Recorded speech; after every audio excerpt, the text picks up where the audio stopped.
Come in. Welcome. I'm E.G. Marshall.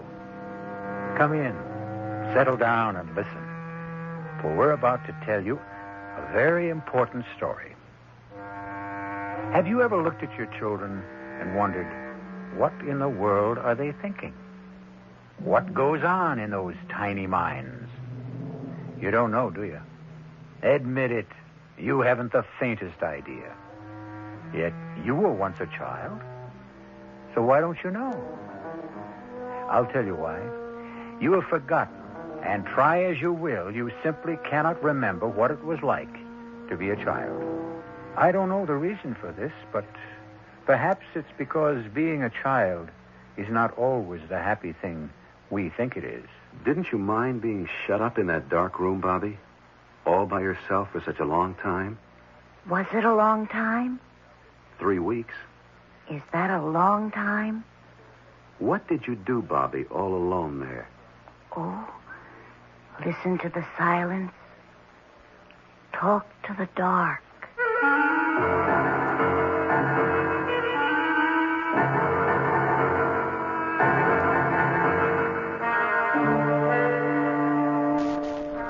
Our mystery drama, The Secret Life of Bobby Deland, was written especially for the Mystery Theater by Elspeth Eric and stars Michael Tolan.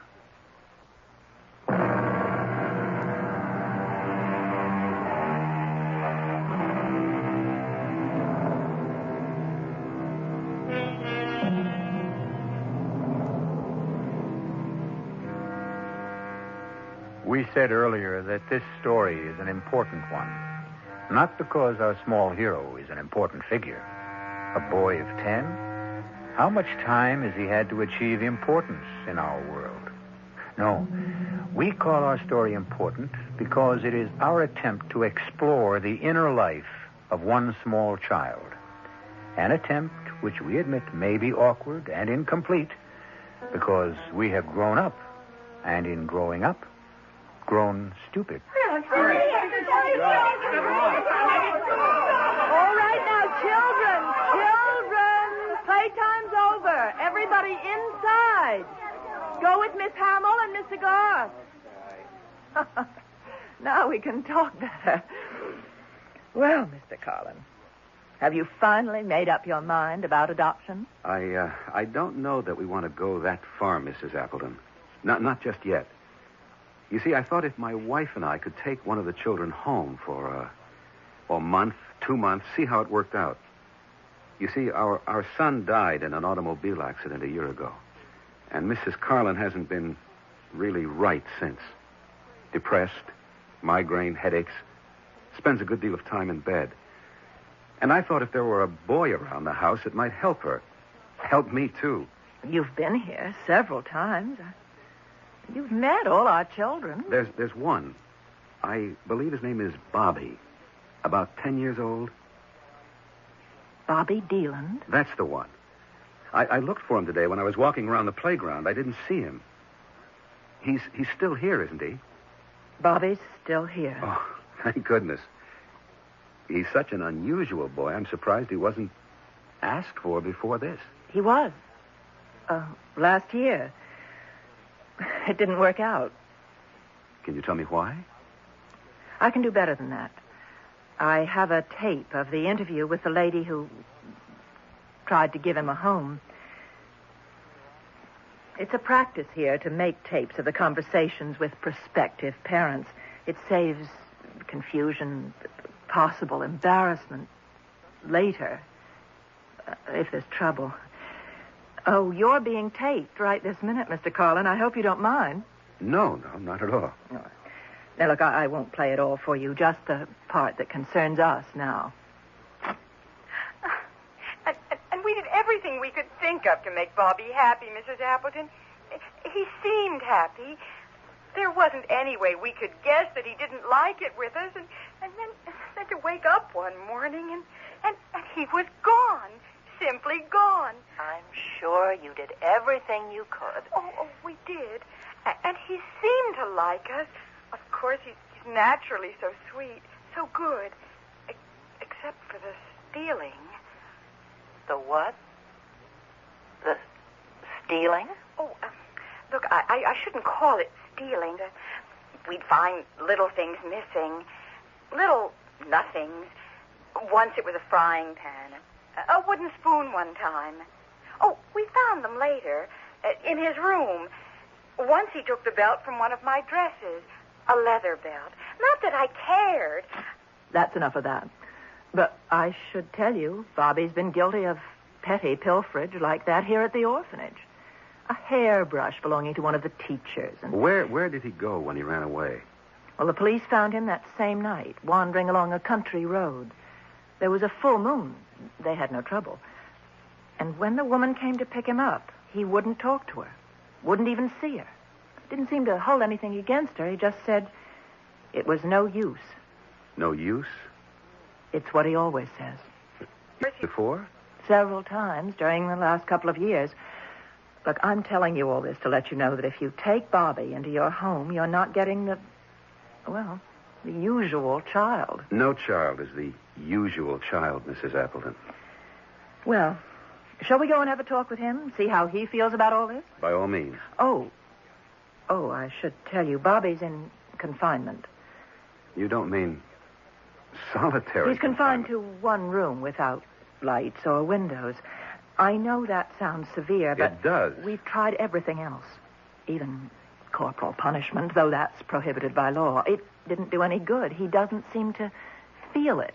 How long has he been confined? Oh, nearly 3 weeks now. Mrs. Appleton, 24 days is supposed to be the limit before the victim goes mad. That's been established in prisons with grown men. Bobby's a boy. A most unusual boy. Shall we go talk to him? Please. This way. Mrs. Appleton, may I ask you, what is Bobby being punished for? What did he do? Oh, didn't I tell you? He ran away from the orphanage. That's the only thing he ever needs to be punished for. Running away.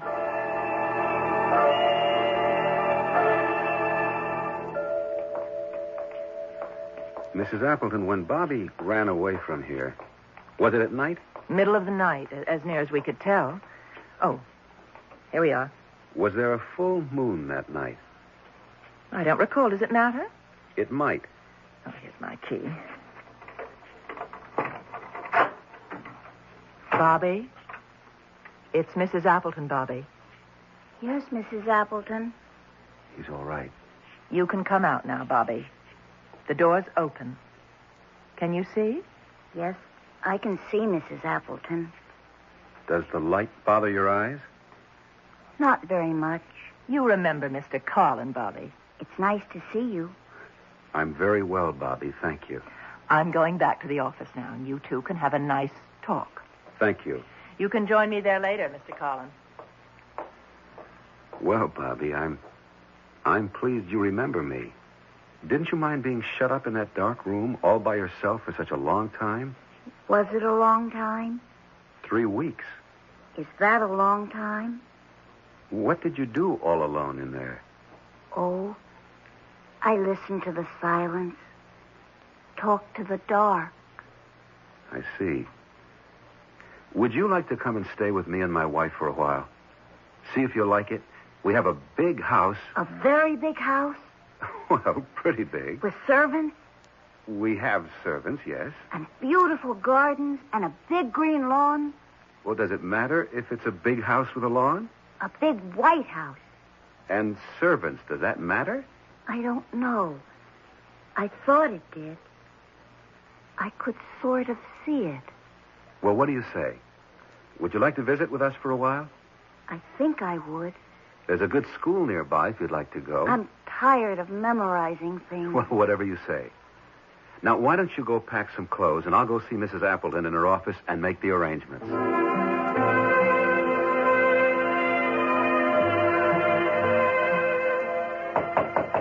Come in. Mrs. Appleton, that's a remarkable child. Oh, close the door, will you, Mr. Carlin? Oh, yes.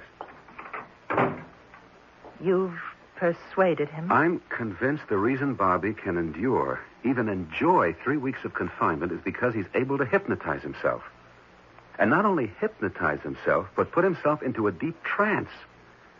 Almost anyone can be hypnotized, but only 1 in 20 can hypnotize himself. And I've never heard of anyone who could put himself into a deep trance state. Well, supposing he can, what's the advantage of it? Why, it means that he can reach his unconscious mind and perhaps unite it with his consciousness. A terribly difficult thing to do. And to do it alone without any outside help, I never thought it was possible. Well, supposing he can do whatever it is you say he can, what of it? Mrs. Appleton, do you know what powers are locked in the unconscious?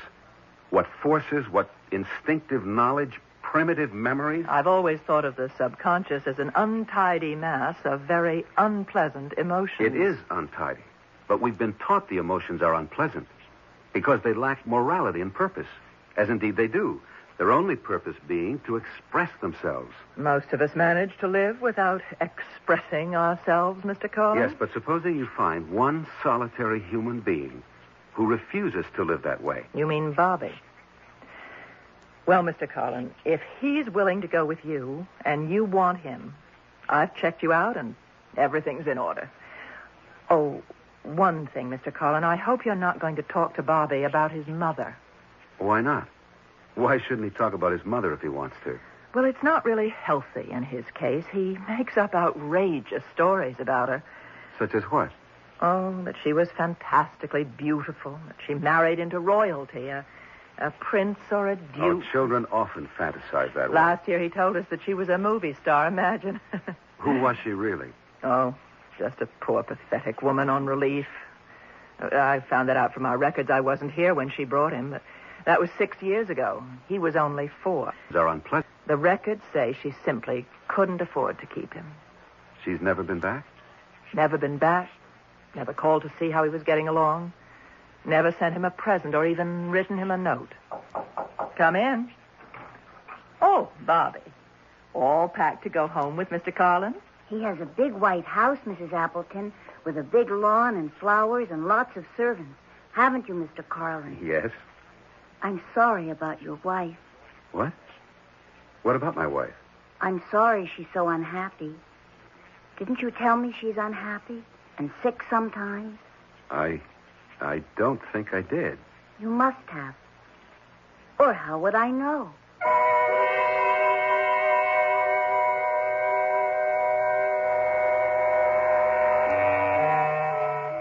Do we really know only what we've been told?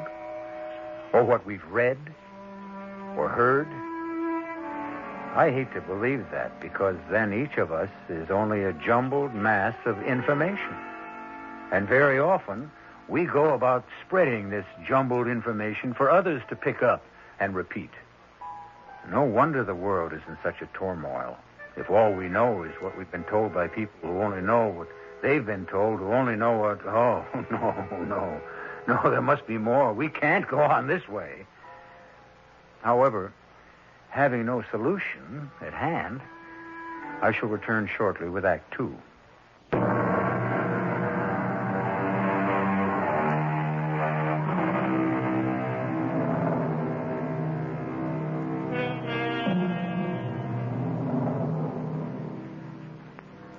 When one adopts a boy 10 years old, it is not only the 10-year-old boy who has been taken into the new home, it is also the boy who was once 9, once 8, once 7, and so on, clear back to the day an infant was born. And these early years are unknown, utterly unknown to the new parents. Just how unknown they are to the child is the subject of our story. We're almost there, Bobby. I know. You know? Well, I figured. You mean you felt it? That we were almost there? Something like that, I guess. Mental telepathy, maybe? What's that? Well, thought transference. I was thinking to myself, we're almost home, and the thought transferred itself to your mind. Is that what happened? I wasn't thinking about anything at all. It's when we're not thinking about anything at all that the thoughts of other people enter our minds. I'd like to think about that. Well? I think that's very true, what you said, Mr. Carlin. It's when you're not thinking about anything at all. That's when the good things happen. What good things, Bobby? Oh, all the good things. Mr. Carlin, you should have turned right there. No, that's Birch Tree Road. We live on a You street... should have turned there. Go back. Hey, Bobby, take it easy. Go back. Bobby, I know where I live, and I know how to get there. Your telepathy wasn't in good working order that time. Now, here is where we turn. To the left. We go about a quarter of a mile up this road, and then we're there. It's pretty. Is it what you expected? Kind of. It smells nice. You smell something? It smells sweet. Very, very sweet. I don't smell anything. Oh, we're coming to the privet hedge. That's the sweet smell. Imagine you picking it up way back there. Now we're coming to the house. It is white. I told you it was. And there's a lawn in front with flowers. I told you there would be. Well, here we are. But it's not a very big house. It has 16 rooms. And where are all the servants?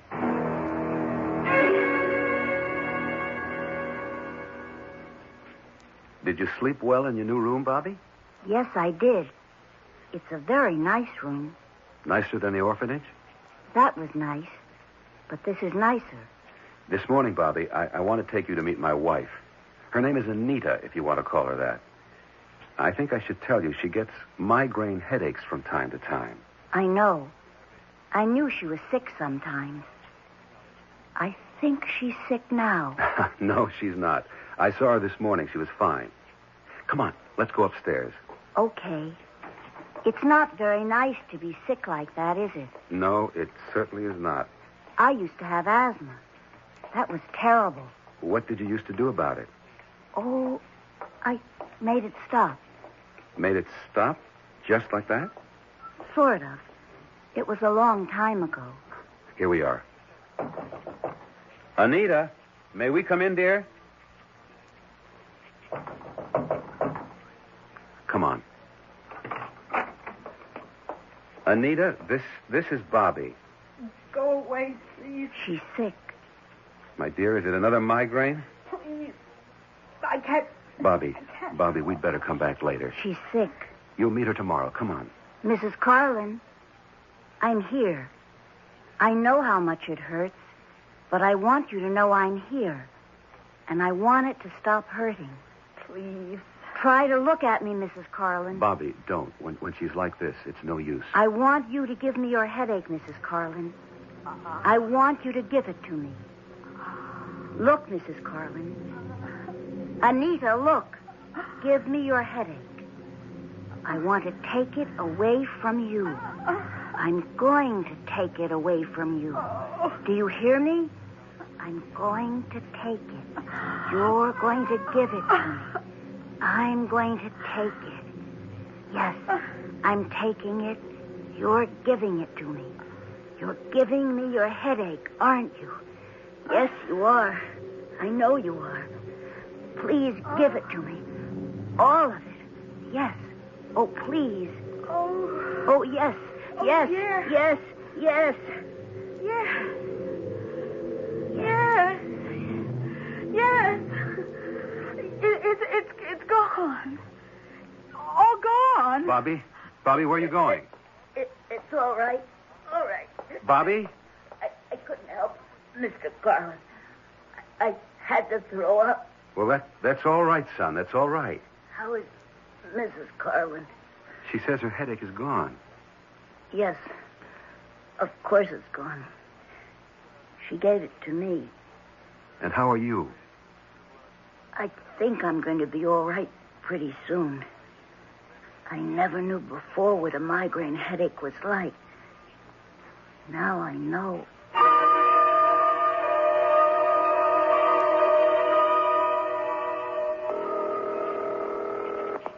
Mrs. Appleton speaking. This is George Carlin, Mrs. Appleton. I've got great news for you. Everything's working out? 3 weeks now, and everything's going wonderfully. He seems very happy here, and heaven knows he's made us happy. My wife hasn't had another headache since that time I wrote you about when Bobby cured her. You think he really did? Well, he did something to Mrs. Carlin. Perhaps he hypnotized her. I don't know. But her headache stopped. I was there. I saw it happen. Well, I have to take your word for it, Mr. Carlin. Has he stolen anything that you know of? No, I don't think so. Well, you'd better check. There's a belt of mine missing, but I'm sure I must have mislaid it. Look in his room. No, I wouldn't dream of doing that. The boy is happy here, and we're happy having him here. Has he talked about his mother? No, he hasn't mentioned her. Well, my advice is to keep it that way. I don't think I agree with that, Mrs. Appleton. You know what I told you. All you'll get from him is a lot of wild fantasy. At this point, I feel I'd like to hear anything Bobby cares to tell me. Well, if you don't want to take my advice... No, it's not that, Mrs. Appleton. It's that for the time being, I'd sort of like to follow my own instincts. You understand? I suppose so. I'll keep in touch with you. Please do, and good luck to you. Thank you. Oh, Bobby, I didn't hear you come in. That was Mrs. Appleton I was talking to on the phone. How is she? She's fine. Do you miss her? Not too much. Bobby, you know that black-tooled leather belt of mine? Yes, I know that belt. I can't find it. Have you seen it? It's in my room. Well, did I leave it there, do you think? I don't know. I don't think so. By any chance, Bobby, did you take it out of my room? I guess I did. I'm pretty sure I did. You want me to go get it? Oh, you can have it if you really want it. Only I'd rather you'd ask me instead of just taking it. But I don't want it. No? It's too big for me. Why would I want it? I don't know. I just saw it, and it reminded me of something. Reminded you of what? I was going to give it back to you. I didn't mean to keep it. I didn't even want it. All right now. It's all right. Just put it back in my room when you get a chance, will you? I'll put it right back now. No, in the morning will be all right. Bobby, do you ever feel you want to talk to me about your mother? My mother? Do you remember her at all? I know you were only 4 when she left you at the orphanage. She was very, very beautiful. What else? I'm not supposed to talk about my mother. Well, don't you want to? Not now, Mr. Carlin. All right. But if you ever want to, I'm here, you know. I know.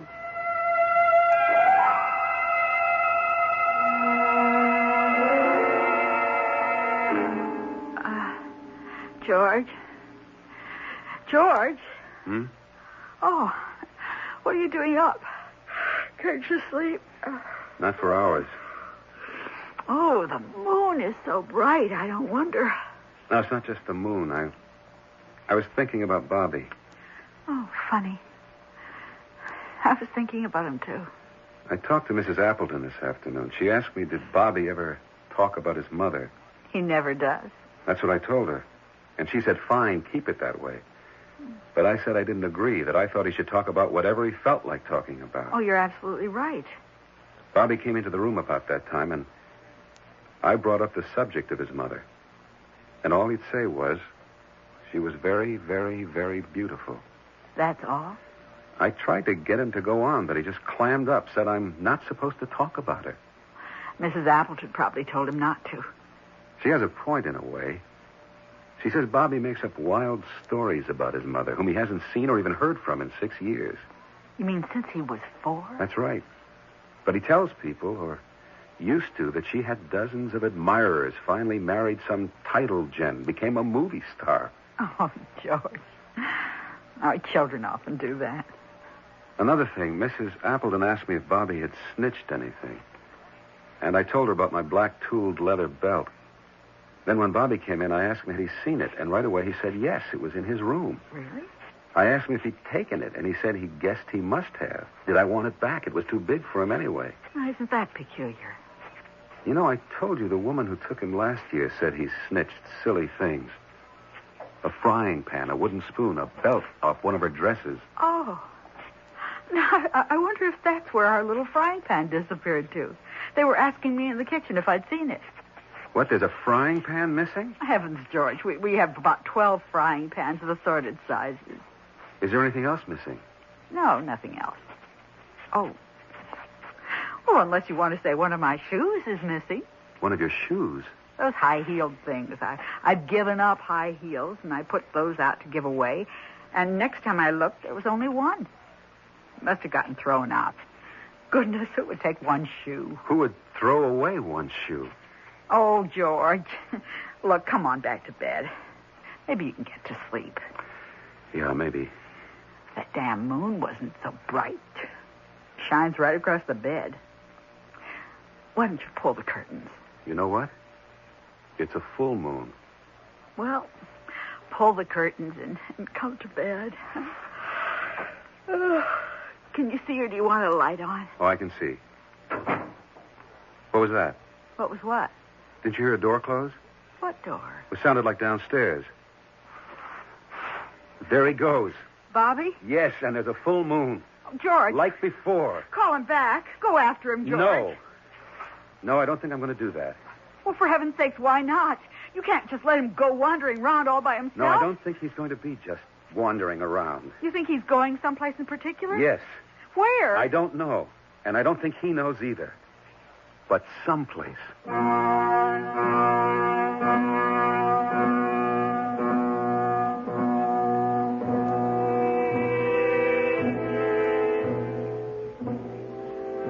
As we are all going someplace. We don't know where, and there is no one who knows to tell us where. Yet very deep in our minds, or our hearts, or our tormented souls, we know we are going someplace. We can't see ahead, and it does no good to look back. We can only trudge on down the road to someplace. I'll be back shortly with Act 3.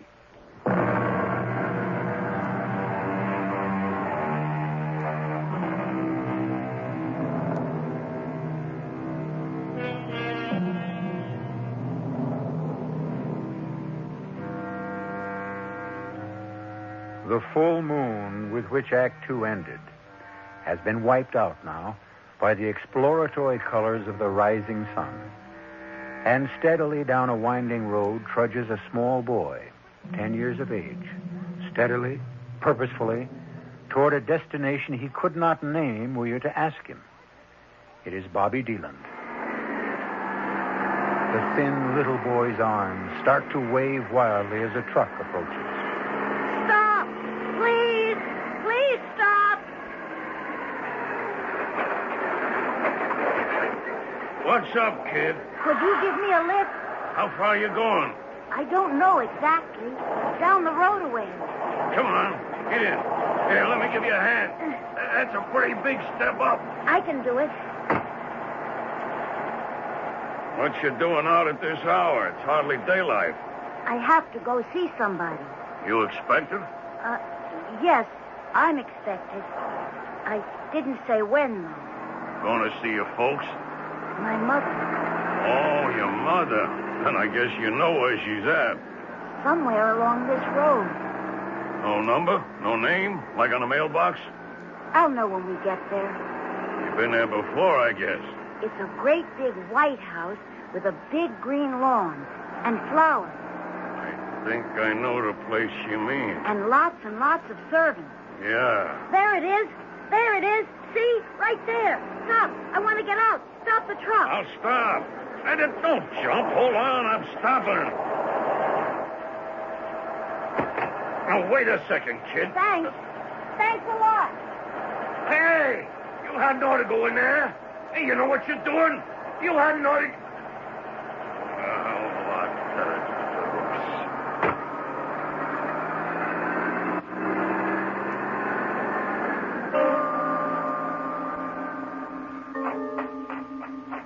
That's it.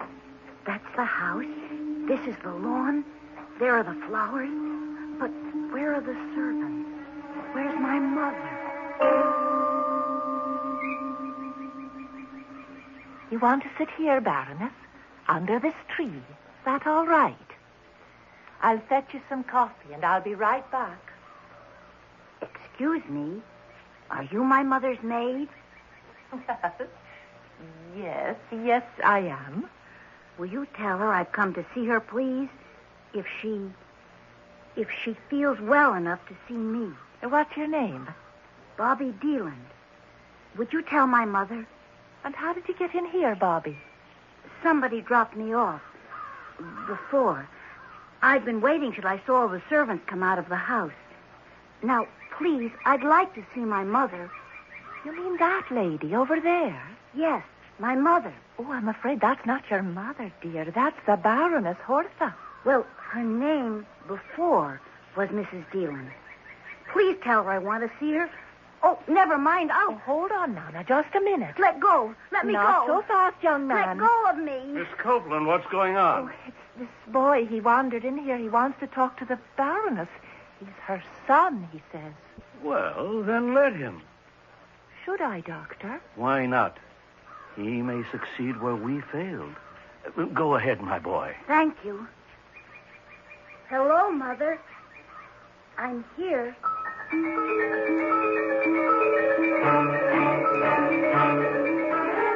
Hello, Mrs. Appleton? George Carlin. I wanted to tell you Bobby's been found. Thank you for not calling the police. Well, you know, I told you I saw him leave the house. I simply followed him in my car. It wasn't hard, so don't worry.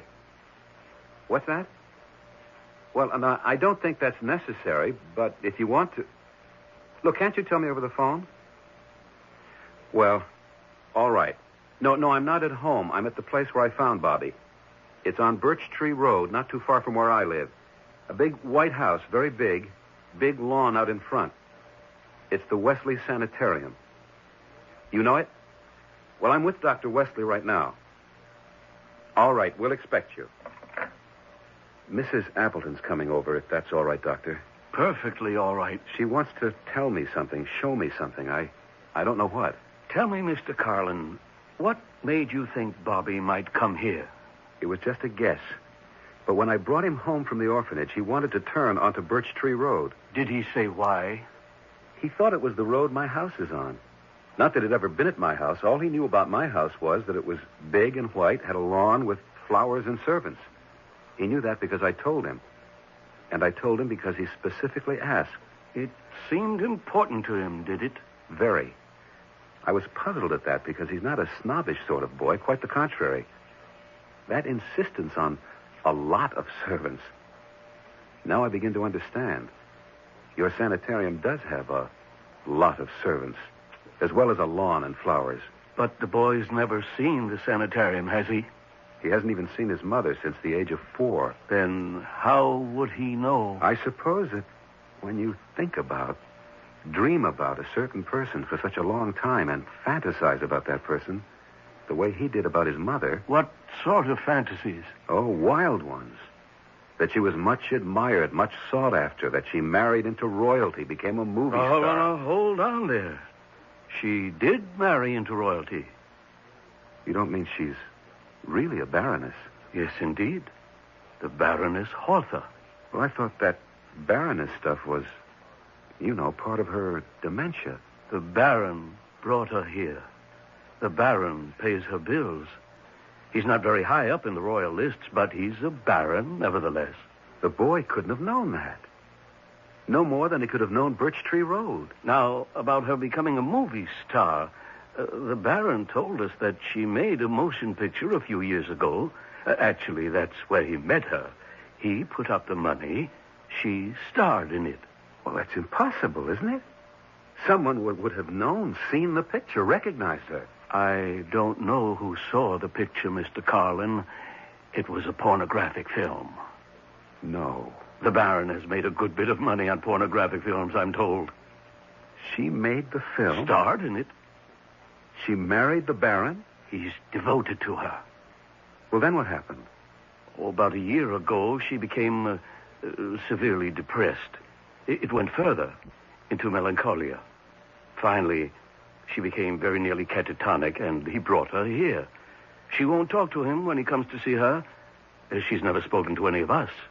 It was about a year ago, as I understand it, that Bobby began to talk about a big white house with a lawn and gardens, and a lot of servants. Could he have known that she'd been brought here? To a place he'd never seen, didn't even know existed? It's a rare person who has a faculty to sense what is going on. But If there is a great affinity between two people, I suppose a telepathic communication is, well, it's possible. Was there such an affinity between Bobby and his mother? After all, she abandoned him when he was 4 and never communicated with him after that. Communicated with him? I'd say by all the evidence she communicated with him the whole time they were apart. She may not have known she was communicating, but her son was, on the face of it, so sensitively attuned to her and her existence, he could pick up waves that emanated from her that she knew nothing about. Come in. Dr. Wesley, I hope I did the right thing. What's that? Well, I left the little boy with the Baroness. Is that all right? I think so. The Baroness has never shown the slightest sign of being violent. Quite the contrary. Well, she does seem interested in him. I mean, she looks at him. Sounds like progress to me. So then I should just leave them together? Where are they? In her room. I'd say leave them together. But leave the door open. Yes, Doctor. It will be astounding if she recognizes him, accepts him. It could mean she's on her way back. Dr. Wesley, this faculty you talk about, this rare ability to sense things, what is it? It doesn't have a name. Anyway, not a name that appears in scientific journals, but some clairvoyants have it, some mystics have it, some saints, I suppose. Many poets have it.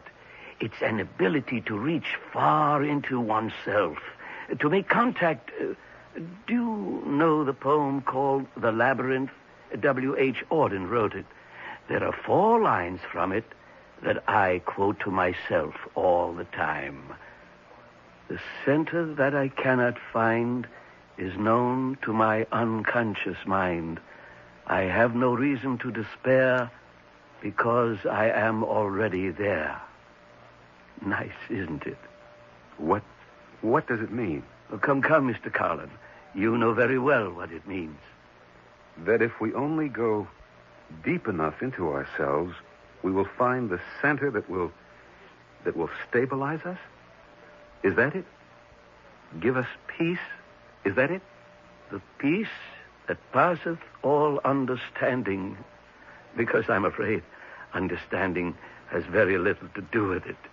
To think that a 4-year-old boy could hold fast to the image of his mother through all those years. What else had he to hold fast to? And then find her by his own effort. Which only proves again, Mr. Carlin, we get what we want if we want it enough. Come in. Mrs. Appleton. I got here as soon as I could. Mrs. Appleton, Dr. Wesley. Please sit down, Mrs. Appleton. Oh, thank you, Doctor. Now, the boy's all right, Mrs. Appleton. You're not to worry. He's with his mother. His mother? He found her here, Mrs. Appleton. She's the reason for his running away all those times. Mr. Carlin, Dr. Wesley, I brought something to show you. Something for you to hear. And what is that? Well, when you called me last night, Mr. Carlin, I was so upset. Everything had been going so well, and then to have him run away again. Anyway, I couldn't get back to sleep. So I went down to the basement, and I rummaged around among the old files, and I found this. A tape? Yes. We keep tapes at the orphanage of all the interviews we have with prospective parents and with the people who leave their children for adoption. Well, this tape, this one goes back 6 years before I came to the orphanage. And it's a tape of... Oh, is it all right if I use this machine, Doctor? Oh, yes, go right ahead. All right. Now, I'll just play you the part towards the end. It's the tape they had running when Mrs. Deland came to leave Bobby. You gotta take him or I'll kill him. Look, I'm a cheap prostitute. I live in one room. I have to send the kid out to play in the street while I'm conducting my business. Now, how long can I go on telling him it's his Uncle Charlie I got up in my room? And another thing, I greatest disposition in the world. And when I'm hungover, when my head hurts, I go crazy, and I'm liable to hit him. And not just hit him. I'll hit him with anything that's handy. Yesterday, I hit him with my shoe. With the heel. My shoe. A spiked heel this high. And it doesn't have to be a shoe. I'll pick up anything and hit him with it. A frying pan. The belt off my dress. Anything that's handy. Well, I wanted you to hear that, Mr. Carlin, because you said that Bobby had taken a belt at your house, and the woman last year said he took a frying pan. He took a shoe of my wife's. I think we'd better go see if everything's all right. Come with me. He's right down the hall. How in the world did his mother come to be here? It's a long story, Mrs. Appleton. Well, how did he know she was here? That's an even longer story. Here we are. Is he in there with her? Yes. Be quiet. I brought you some presents, Mother. Look. Here's a belt. And here's a frying pan. And here's a shoe. See, Mother? They're for you. With my love.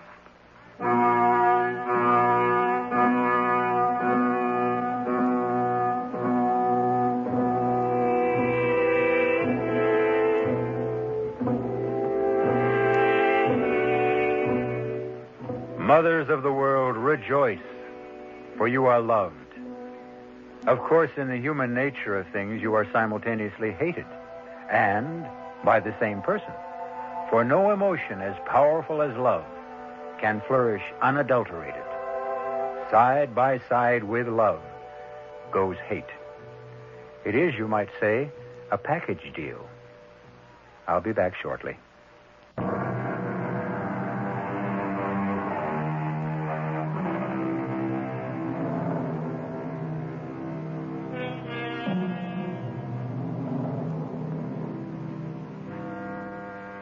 Isn't our real life lived within ourselves? The posturing we do in full view of others, what is that but the antic behavior of a poor clown who needs to be applauded?